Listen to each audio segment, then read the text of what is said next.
Beberapa bulan yang lalu, Bosman sudah mengatakan bahwa perang melawan globalis ini masih panjang, masih lama dan memerlukan daya tahan atau endurance yang panjang. Menghemat tenaga, menghemat amunisi, dan cerdik merupakan langkah yang dibutuhkan. Bukan pinter loh ya, cerdik. Pinter itu bisa hafalan di sekolah, itu pinter. Mengikuti ilmu yang diberikan oleh guru, oleh dosen di kampus, itu pinter. Kita sekarang juga pejabatnya orang pinter semua. Saking pinternya cetak uang dibilang inflasi. Ngutang asing itu benar, bergantung dolar itu benar. Lalu kerjasama dengan negara komunis yang penuh tipu daya dibilang benar. Dan bergantung pada investasi asing itu benar. Dan genre berpikir begitu saat ini berkuasa mutlak mengatur negeri ini. Jadi yang di atas tinggal gampang, cuman bagi sembako sama kunjungan-kunjungan. Itu pinter pejabatnya namanya. Pinter minteri atasan, sama pinter bodohi rakyatnya. Sementara yang dimaksud cerdik di sini adalah street smart, orang yang memakan pengalaman hidup yang keras, makan jalanan, terantuk-antuk hidupnya, namun mantulnya lebih tinggi dari jatuhnya. Di atas orang cerdik ada lagi orang bejo atau orang beruntung. Nah, lebih enak lagi gabungan keduanya sebagai pemimpin. Sudah bejo, cerdik lagi, itu baru pantas jadi pemimpin yang mengatur perang melawan globalis cabal. Oh iya,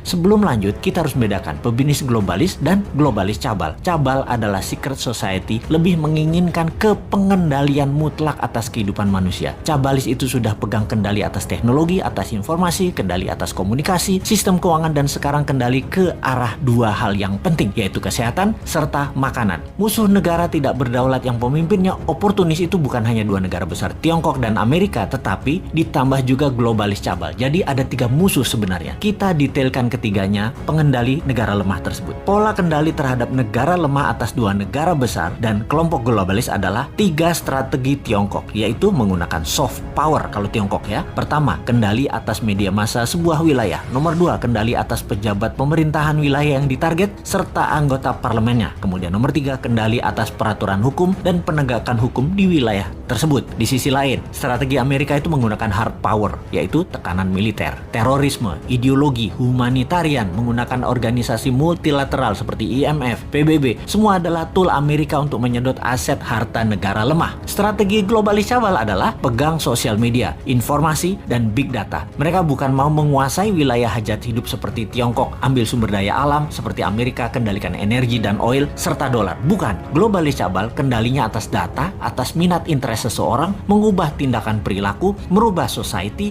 merubah dunia dengan merekalah pemegang kendali hidup manusia, bukan hanya wilayah. Globalis cabal anti negara, anti nasionalisme, senang atau mendukung pemimpin otoriter yang bisa dikendalikan oleh mereka. Jadi saat ini perangnya ada tiga front, Tiongkok, Amerika, dan globalis cabal. Globalis saat ini pegang kendali atas big farmasi atau perusahaan obat-obatan besar serta kesehatan. Alat tes COVID, virus COVID, dan vaksin adalah satu paket globalis cabal yang punya. Sistemik sekali kerja mereka, didesain panjang sejak 15 tahun yang lalu. Detail, rinci, terarah, lengkap dengan perang medianya, desain ketakutannya, dan alat yang disebut COVID atau virus yang sedikit lebih mematikan dibandingkan flu itu. Bahkan vaksin buat para petinggi big farmasi atau elit globalis cabal beda dengan yang dikasih ke masyarakat. Pastinya yang di masyarakat itu mengandung merkuri. Ini kata Data Intelijen Pertahanan Internasional loh ya, mudah-mudahan data ini salah. Vaksin globalis paling nggak suka dengan imunoterapi atau imunodulator, peningkatan imunitas yang dipakai untuk melawan mereka. Karena tidak bisa didata, tidak bersertifikat. Mereka globalis cabal yang perlu bukan hanya vaksinnya laku, PCR antigennya laku, sebaran virusnya cepat dan meluas, tapi data itu tidak kalah penting bagi mereka.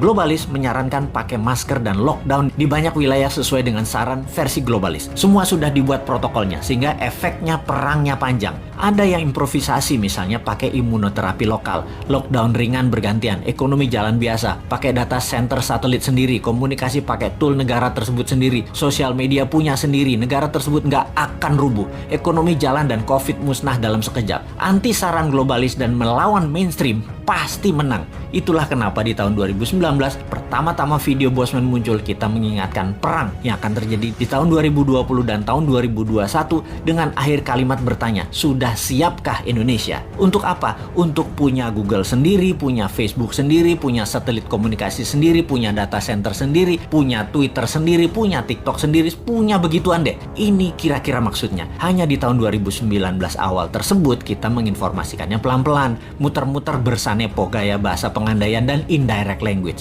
Ternyata nggak paham gaya bahasa beginian.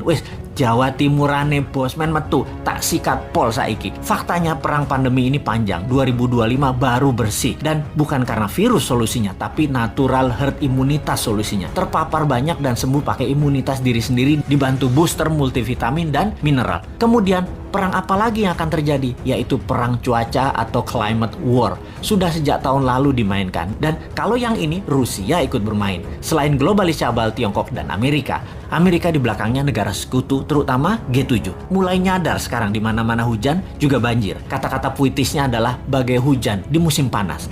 Jadi kenyataan benar karena ya direkayasa cuacanya. Masihkah tidak sadar juga setelah pandemi maka kesengsaraan lain akan terjadi yaitu kelangkaan pangan. Sudah siapkah kita? Atau seperti 2 tahun ini walau sudah diingatkan tetap aja menjalankan semua seakan-akan seperti anak SD gambar pemandangan 2 gunung, matahari, dan sawah. Wapokmu kapan?